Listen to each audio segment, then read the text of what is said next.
Assalamualaikum warahmatullahi wabarakatuh. Inilah jenis Rhodos pusaka Aceh.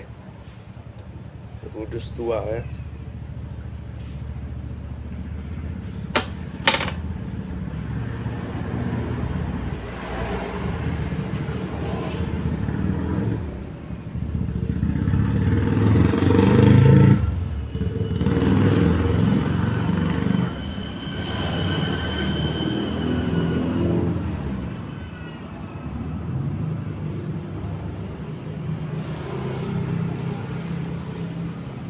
Sangat panjang.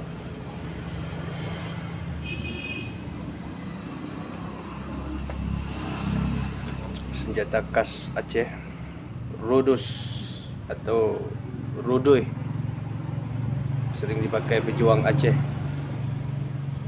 Handle atau gagang dari tanduk besi zaman, pilihan mempunyai kuruk atau tali darah. Inilah senjata khas Aceh.